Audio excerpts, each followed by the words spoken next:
Ito na ang panglima at ating huling gabi, kaya sigurado ako na hindi nyo nalilimutan ang aking pangalan. Ano nga ulit ang pangalan ko?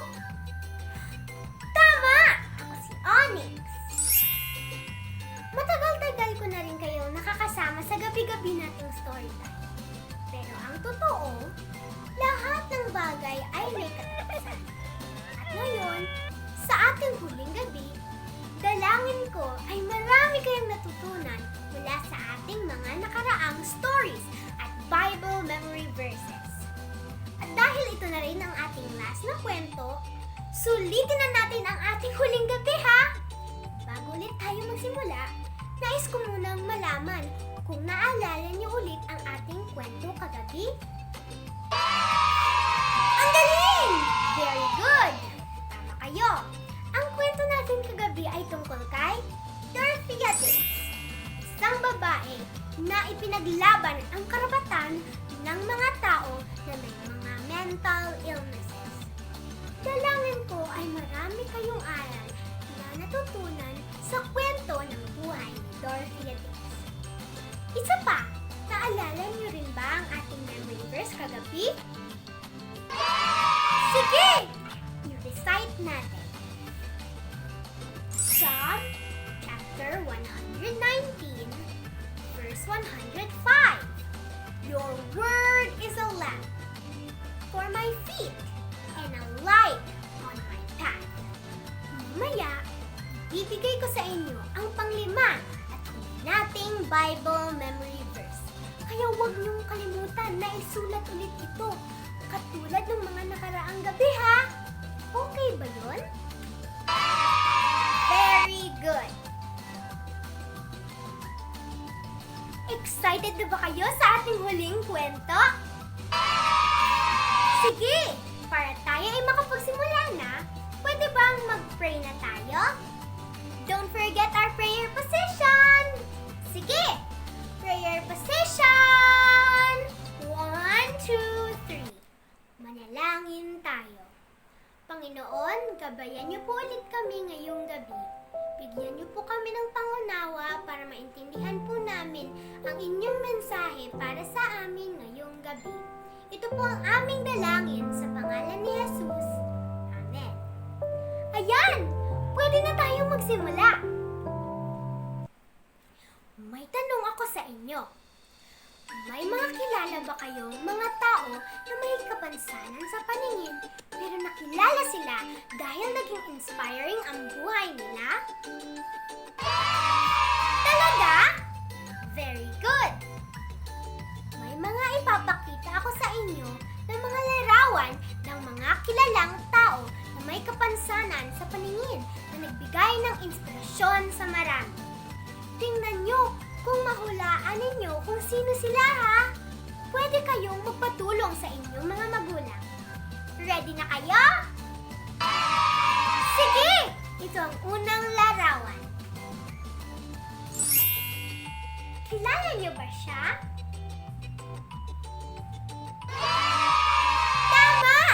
Siya ay si Stevie Wonder. Si Stevie Wonder ay isang American singer, songwriter, musikero, at record producer. Isa siyang kilalang figure sa larangan ng musika. Isa rin siyang matagumpay na songwriter. Ang kanyang pagkabulag ay hindi naging hadlang upang siya ay maging magaling sa music industry. Ito naman ang pangalawang larawan. Kilala niyo ba siya? Tama! Siya ay si Andrea Bocelli. Si Andrea Bocelli ay isang singer, songwriter, at record producer. Siya ay na-diagnose na may congenital glaucoma noong siya ay 5 months old pa lang. At naging ganap na bulag sa edad na 12 years old dahil tinamaan ng ang kanyang ulo sa isang football game. Ngunit, hindi ito pumigil sa kanya para siya ay maging magaling na singer. At sa pangatlong larawan, hulaan niyo kung ano ito at sino ang nakaimbento nito, ha? Sige.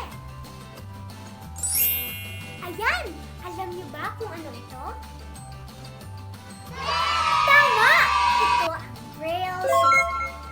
Ang Braille ay isang sistema ng pagbabasa at pagsusulat para sa mga bulag na tao kung saan ang mga nakaumbok na tuldok o dots ay nagre-represent sa mga letters ng alphabet. Kilala niyo ba kung sino ang inventor ng Braille system na nagbigay ng pag-asa na makabasa at makasulat ang mga may kapansanan sa paningin? Iyon ang aalamin natin ngayong gabi. Excited na ba kayo?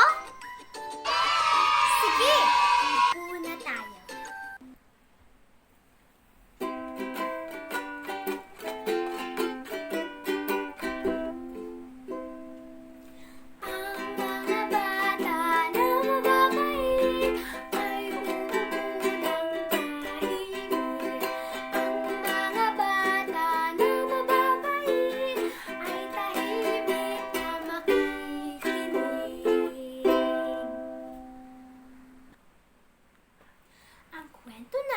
Ay may pamagat na The Boy Who Read With His Fingertips, o sa Tagalog ay ang batang lalaki na nagbasa sa pamamagitan ng kanyang mga daliri. Ano ang inyong maiisip at mararamdaman kung pagbukas ng inyong mga mata ay wala kayong makita kundi puro dilim? Kadiliman kahit saan at sa lahat ng panahon. Sa isang maliit na French village sa labas ng Paris, si Louis Braille ay nabulag noong siya ay 3 years old pa lamang. Aksidenteng nasaktan niya ang kanyang sarili noong pinaglaruan niya ang tools ng kanyang ama. Sa panahong iyon, hindi pangkaraniwan para sa isang batang bulag ang pagpasok sa paaralan. Pero noong may isang mabait na teacher, tinanggap niya si Louis sa kanyang klase. Noong 1819, si Louis ay tumira at nag-aral sa National Institute for the Blind sa Paris, kung saan dito na siya nanirahan buong buhay niya. Si Louis Braille ay naging pagpapala sa mga bulag na tao sa buong mundo. Sa pamamagitan ng kanyang isang invention, napabuti ang buhay ng mga bulag at ito ay ginawa niya sa edad na 15 or 15 years old. Isasalaysay ko sa inyo ang detalye ng kanyang buhay. 7 taong gulang siya nang minsang naglakad sa maburol na daan gamit ang tungkod ng kahoy na ginawa ng kanyang ama. Nagmamalaki siya sa kanyang sarili na kaya niyang maglakad na mag-isa. Dadalawin pala niya ang kaibigan ng minister na si Minister Paluy na nakatira sa sunod na Old Village Church.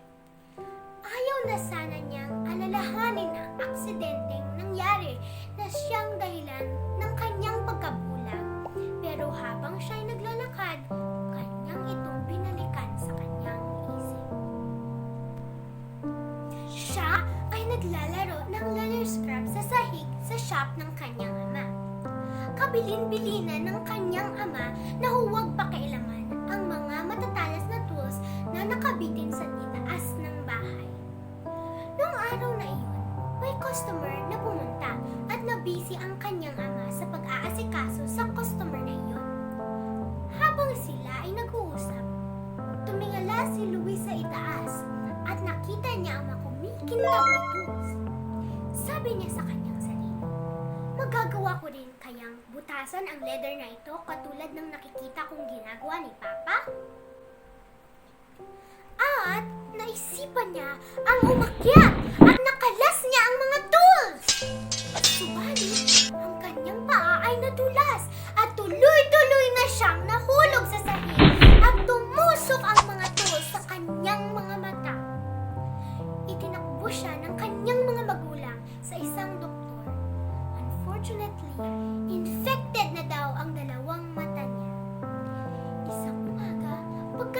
Pagkalipas ng maraming araw pagkatapos ng aksidente, nagising na lamang siya sa napakadilim na kapaligiran sapagkat bulag na ang kanyang dalawang mga mata.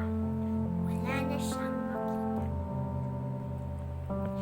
Nalibang si Luis habang naalala niya ang aksidenteng nangyari sa kanya at di niya namalayan, narating na pala niya ang tuktok ng burol at ngayon naglalakad na siya sa patakalaan. Lumakad pa siya ng malayo-layo hanggang sa naramdaman niya na ang tungkod na kahoy na ginagamit niya ay tumunog na nagsasabi na rating na niya ang gate na bakal sa bahay ni Minister Paloy. Sinagot ni Minister Paloy ang katok niya sa pinto. "Welcome, Luis! Talagang inaasahan ko ang iyong pagdating." Paghawak ng kanyang kaliwang kamay sa minister, sinamahan ni Luis si Minister Paloy sa carpeted na sahig at umupo sa kanyang tabi. "Alam mo, Minister, mag-isa lamang akong pumunta rito." Pagmamalaki niya. "Akin lang pinapakiramdaman ang aking tainga, mga paa at aking tungkod." "Ikaw ay isang matapang na bata, Luis. Ang Diyos ay sumasa iyo," ang sagot ni Minister Paloy. Yumuko si Luis. "Opo," ang sabi niya. "Pero kapag minsan, nalulungkot pa rin ako." "Nauunawaan kita," ang sabi ng minister. "Pero pinagbubuti mo raw ang pag-aaral mo," sabi ng iyong guro. "Opo," agad na sagot ni Luis at siya ay ngumiti at napaligtan ng kaligayahan ang malungkot niyang mukha. "Gustong-gusto ko pong pumasok. May kaklase akong babae na binabasahan ako araw-araw at nakikinig din ako mabuti sa sinasabi ng aking guro." "Ginagamit mo ang iyong memory kahit hindi ka nakakabasa," sabi ni Minister Paloy. Muling nababakas sa mukha ni Luis ang pagkalungkot. "Minister, may aklat po ba kayo sa room na ito?" "Meron, Luis. Bakit?" "Marami akong mga aklat na ginamit noong ako ay nag-aaral pa."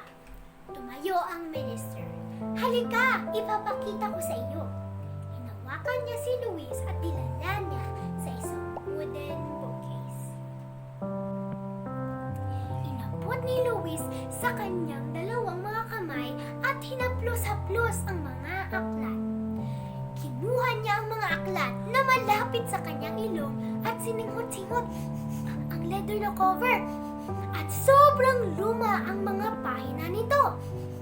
Kumuha siya ng isang aklat sa shelf, binuksan at pinatakbo ang kanyang mga daliri sa mga pahina at pagkatapos niyakap niya ang mga aklat na naabot ng kanyang mga kamay at bisig.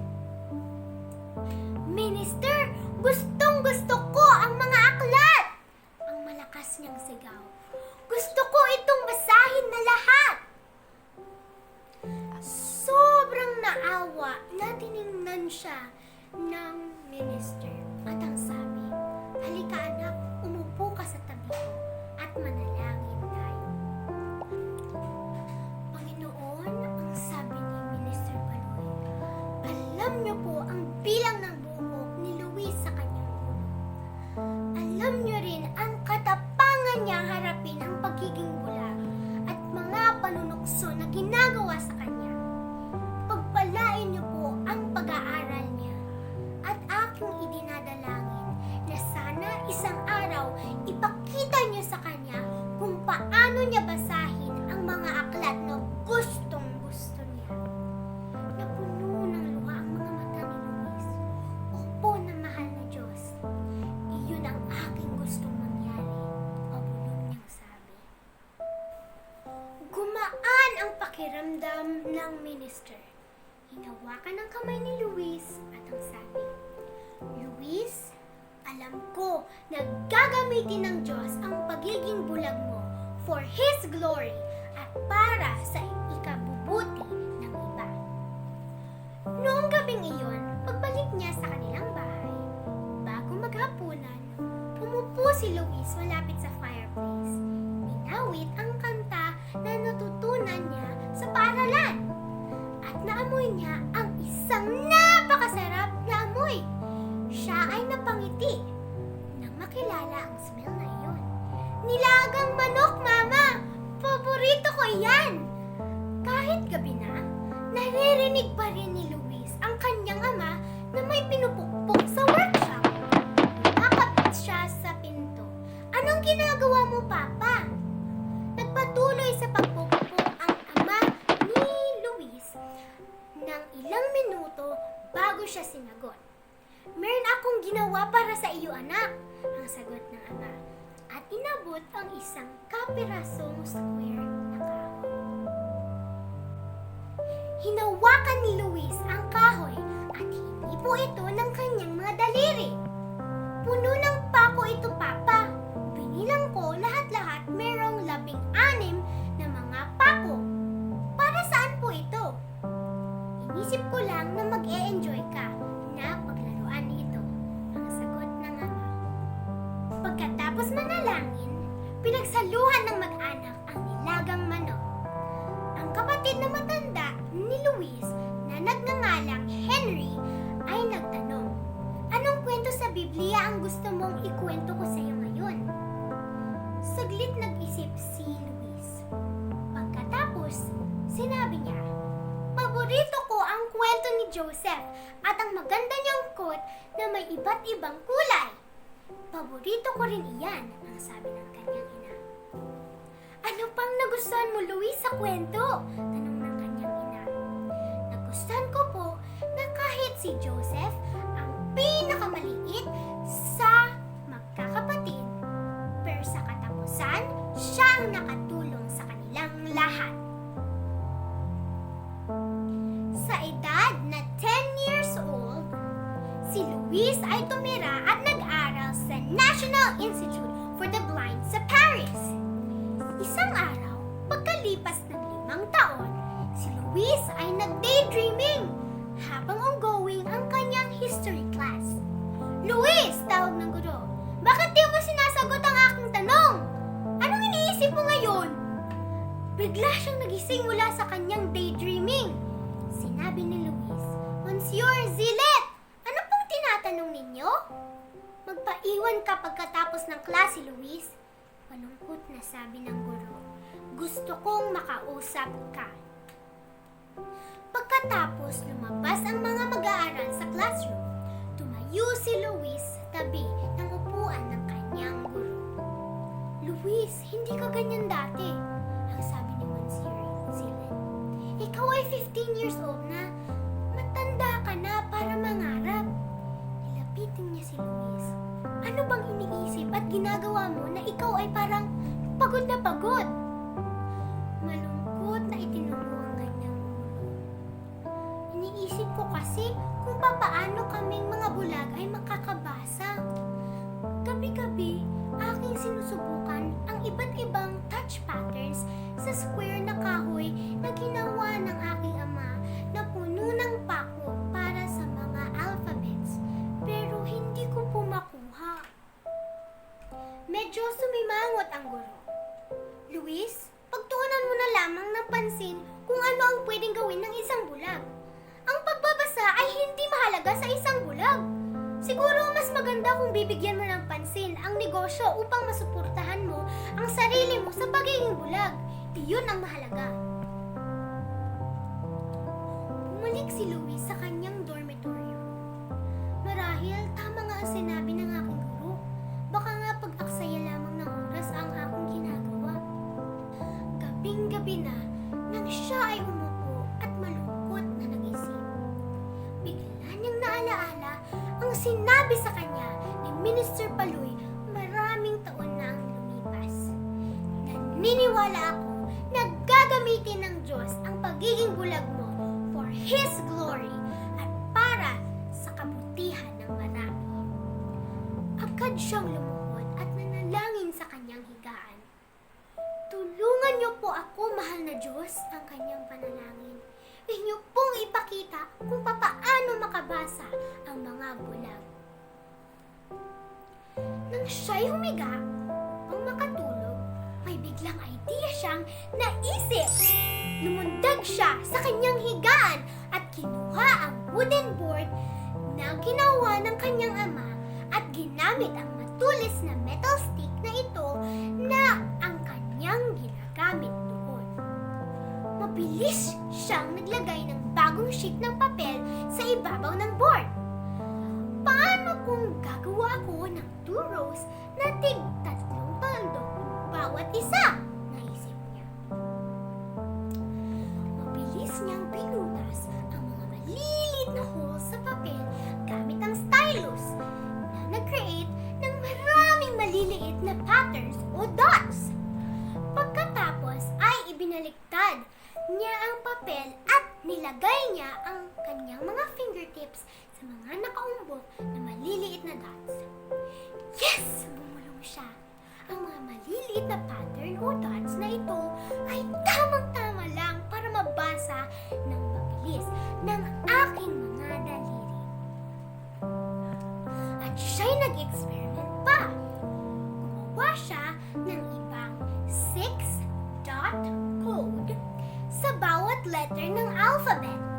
Buong magdamag, hindi niya tinigilan ang kanyang ginagawa hanggang sa nakuha niya ang pattern para sa lahat ng letters sa alphabet.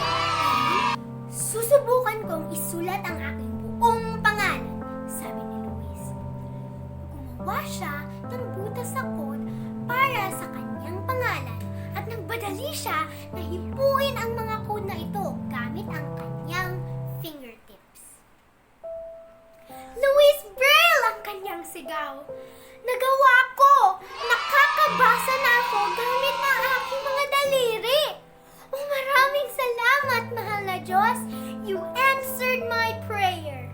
Mula ngayon, marami ng mga daliri ang makakabasa at makakakita. Now light will fill the darkness. Noong summer ng 1824, noong si Luis ay 15 years old, naimbento niya ang tanyag na Braille System! Isang alpabeto na nakikipag-usap sa mga bulag. Ang mga worldwide libraries para sa mga bulag ay gumagamit na ngayon ng kanyang universal language na mga nakaumbok na tuldok o dots sa papel. Ang kakayahang magbasa at magsulat ang nagbukas ng opportunity para sa mga bulag na makapag-share sa nakasulat na kayamanan ng pag-aaral ng tao. Kung makikita natin, si Luis ay may kapansanan. Siya ay bulag pero hindi ito naging hadlang upang hindi niya madiskubre ang Braille System. Siya ay humingi ng tulong sa Panginoon para maimbento niya ang Braille System at makatulong sa mga kapwa niyang may mga kapansanan sa paningin. Katulad ng ginawa ni Luis, dapat tayo ay manalig sa Panginoon upang tayo ay magabayan at mabigyan tayo ng wisdom kung paano tayo makakatulong sa iba at mapakita sa iba ang pag-ibig ng Diyos sa atin. Kahit sino man tayo, may kapansanan man, bata o matanda man, gagamitin tayo ng Diyos bilang mga instrument para sa Kanya. May alam ba kayong Bible story na katulad ng story ni Luis Braille? Ako, ang natatandaan kong Bible story ay ang story ni Samson. Dahil hindi siya nakinig sa kanyang mga magulang, siya ay napahamak at sa huli ay binulag siya ng kanyang mga kaaway. Ngunit sa huli, siya ay lumapit ulit sa Panginoon at nagsisi. At sa paglapit niya muli sa Panginoon, siya ay binigyan ng lakas upang maliligtas ang bayan ng Israel sa mga kalabang Philistines. Nagustuhan niyo ba ang ating kwento ngayong gabi? Talaga? Very good! At ngayon naman, ating pag-aaralan ang ating huling Bible memory verse. Ihanda niyo na ang inyong mga papel at lapis. Ready na kayo? Sige!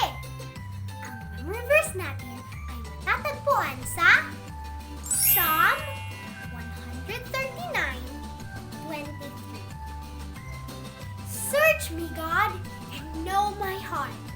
Test me and know my concerns. Ulitin natin. Psalm chapter 139, verse 23. Search me, God, and know my heart. Test me and know my concerns. Very good!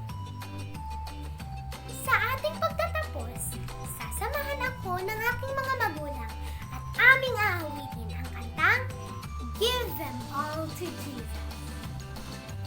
Sa lahat ng ating nararanasan sa ating buhay, ating lang ibigay lahat sa Panginoon. Give them all to Jesus.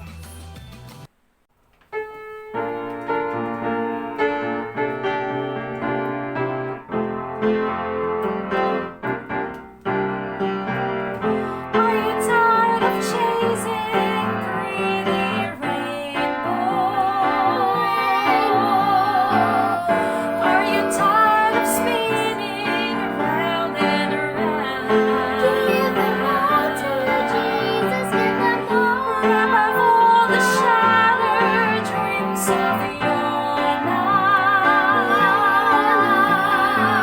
and at the feet of Jesus lay them down. Give them all to Jesus. Give them all, give them all, give them all, give them all to Jesus. Shattered dreams, wounded hearts, and broken toys.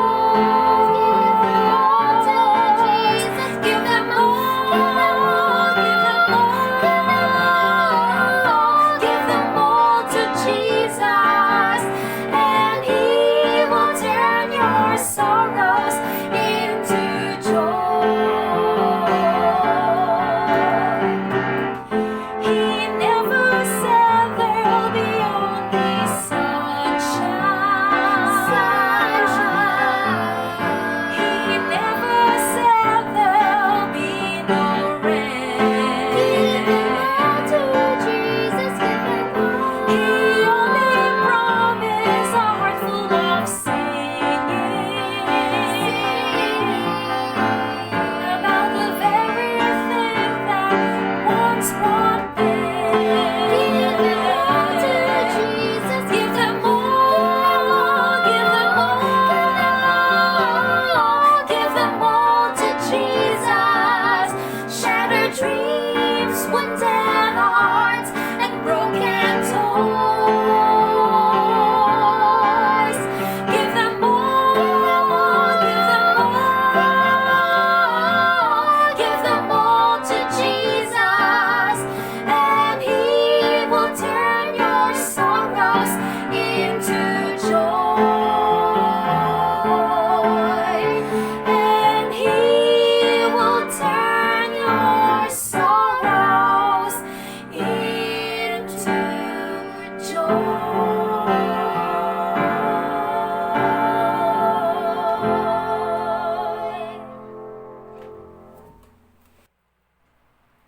Sige, mag-pray na tayo.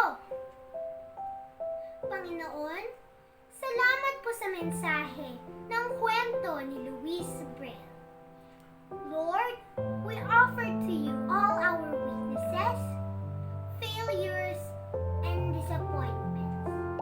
Tulungan niyo po kami na makita ang opportunity at blessing sa bawat sitwasyon ng aming buhay na maging blessing din po kami sa iba. Gabayan niyo po kami araw-araw sa pangalan ni Jesus. Amen. Maraming salamat na sinamahan niyo ako ngayong week sa ating story time. Marami akong natutunan sa isang linggo nating pagsasama gabi-gabi.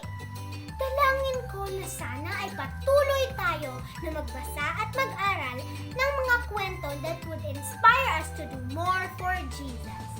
Ngayon ay kailangan ko nang magpaalam sa inyong lahat. Pero huwag kayong malungkot dahil meron kayong bagong makakasama na storyteller next week. Ang pangalan niya ay si Teacher Milka. Alam ko na marami siyang magagandang kwento din para sa inyo. Ako Ako ay masaya na naging bahagi ako ng inyong isang linggo. Sa ngayon, paalam na muna. God bless and stay safe always. Bye!